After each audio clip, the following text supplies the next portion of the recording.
আসসালামু আলাইকুম ওয়া রাহমাতুল্লাহি ওয়া বারাকাতুহু। হ্যালো গাইস, চলে আসলাম আবারও একটা নতুন ভিডিও নিয়ে আপনাদের সামনে।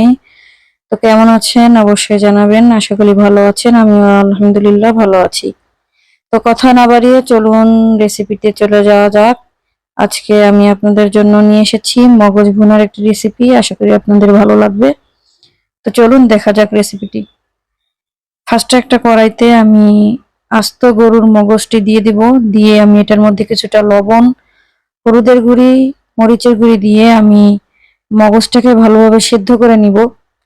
তো আপনারা হয়তো জানেন যে মগজ কাঁচা থাকা অবস্থায় পরিষ্কার করাটা খুবই টাফ। তো এই জন্য সবসময় চেষ্টা করবেন মগজটাকে একটু সিদ্ধ করে নিয়ে পরিষ্কার করতে। তো আমি এটাকে সিদ্ধ করে নিয়ে এটার উপরে যে শিরাগুলো আছে এই শিরাগুলোকে টেনে টেনে সুন্দরভাবে পরিষ্কার করে নিব।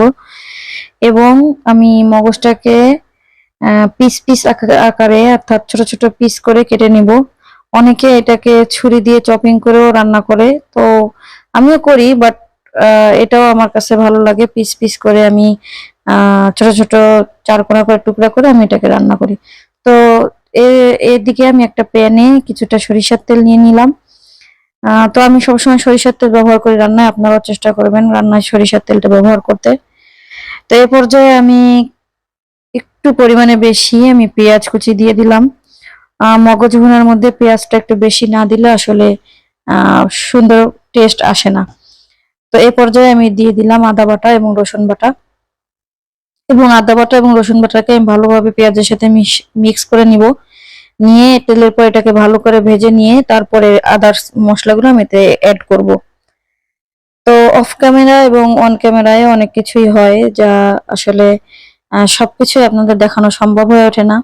তো দেখতে পাচ্ছেন আমি প্রথমে একটু লবণ দিয়ে দিলাম, আর এখানে আমি ফার্স্টে দিতে চেয়েছিলাম জিরা বাটা এবং ধনিয়া বাটা, তো আমার একটু মিস্টেক হয়ে গেছে, আমি ফার্স্টে গরম মশলাটা দিয়ে দিয়েছি।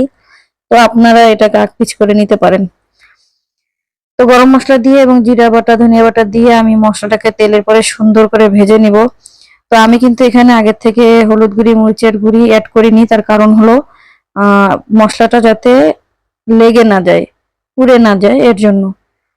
তো দেখতে পাচ্ছেন আমি মরিচের গুঁড়ি এবং হলুদের গুঁড়িটি লাস্টে দিয়ে ভালোভাবে এটাকে ভালোভাবে মিক্স করে একটু তেলের পরে এটাকে মশলাটাকে ভেজে নিচ্ছি। তো মশলাটা একটু ভাজা ভাজা হয়ে আসলে আমি এটার মধ্যে দিয়ে দেবো টমেটো কুচি। মগজ ভুনার মধ্যে টমেটো কুচি অবশ্যই দিবেন, দেখবেন সুন্দর একটা টকটক একটা ভাইব আসবে, খুব ভালোই লাগবে। তো আমি হালকা একটু পানি দিয়ে এটাকে সিদ্ধ করে নেব টমেটোটাকে, এবং আমার হাতুড়ি যেটা আছে ওটা দিয়ে আমি টমেটোটাকে মশলার সাথে ভালোভাবে মিক্স করে নিব। একটু এভাবে সুন্দর করে আমি নেড়ে চেড়ে দিয়ে টমেটোটাকে একটু ম্যাশ করে নেব। তো দেখতে পাচ্ছেন আমার মশলাটা প্রায় কষানো শেষ। তো এই পর্যায়ে আমি দিয়ে দেবো আমার আগে থেকে ধুয়ে কেটে রাখা মগজগুলো।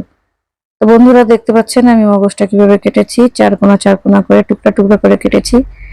এভাবে মগজ রান্না করলে অনেক মজা লাগে, আপনারা বাসায় অবশ্যই ট্রাই করে দেখবেন, আশা করি আপনাদের ভালো লাগবে। তো এই পর্যায়ে আমি মগজটা দিয়ে দিলাম, দিয়ে আমি সুন্দরভাবে এটাকে নাড়াচাড়া করে মিক্স করে নিচ্ছি, যাতে করে মশলাটা ভালোভাবে মগজের ভিতর ঢুকে যায়। তো আমি অল্প একটু পানি দিলাম, দিয়ে এটাকে আমি ঢেকে দিব নাড়াচাড়া করে, যাতে করে মগজটা ভালোভাবে সিদ্ধ হয়ে যায়। তো দেখতে পাচ্ছেন আমার মগজের কালারটাও কিন্তু অনেক সুন্দর আসছে। আশা করি এভাবে রান্না করে খেলে আপনাদের অনেক মজা লাগবে, অনেক ভালো লাগবে। তো অবশ্যই বাসায় ট্রাই করবেন।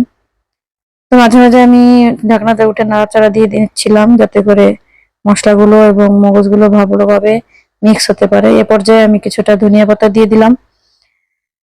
ধনিয়া পাতা দিয়ে অবশ্যই ঢেকে দিবেন, কারণ ধনিয়া পাতার নিজস্ব একটা ঘ্রাণ আসে, যাতে ঘ্রাণটা ভালোভাবে মিক্স হয়ে যেতে পারে। তো আমি আবার একটু নাড়াচাড়া দিয়ে আবারও এটাকে মিক্স করে দিলাম। শেষ পর্যায়ে আমি এটাকে কিছুটা ভাজা জিরার গুঁড়া ছিটিয়ে দিয়ে আমি ঢেকে দিয়ে কিছু সময় রান্না করে নামিয়ে ফেলবো। তো বন্ধুরা আমার ভিডিও আপনাদের কাছে কেমন লাগে অবশ্যই কমেন্ট বক্সে জানাবেন, এবং একটি লাইক অবশ্যই করে দিবেন। তো এই যে দেখেন হয়ে গেল আমার মগজ ভুনা, অসাধারণ একটা রান্না। আপনারা চাইলে রুটি সাথেও এটা খেতে পারেন, তবে ভাতের সাথেও খারাপ লাগে না। তো আশা করি সবাই ভালো আছেন, ভালো থাকবেন, আর এভাবেই পাশে থাকবেন ইনশাআল্লাহ। তো এই যে গরম গরম আমি বাটিতে সার্ভ করে নিলাম। এরপরে আমি এটাকে রুটির সাথে বা ভাতের সাথে ইনশাআল্লাহ মজা করে খেয়ে ফেলবো। তো আপনারা এত সময় ধৈর্য সহকারে আমার ভিডিওটা দেখেছেন, এই জন্য আপনাদেরকে অনেক অনেক শুকরিয়া, অনেক অনেক ভালোবাসা। যেখানেই থাকবেন ভালো থাকবেন, সুস্থ থাকবেন, বেশি বেশি করে রান্না করবেন এবং খেয়ে ফেলবেন।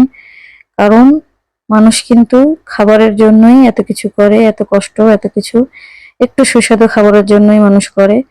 তো বাসায় বসে বসে সুন্দর সুন্দর মজার মজার রেসিপি করবেন এবং আপনজনদেরকে নিয়ে একসাথে মজা করে খাবেন। তো ভালো থাকবেন, সুস্থ থাকবেন। আজ এই পর্যন্ত। আসসালামু আলাইকুম।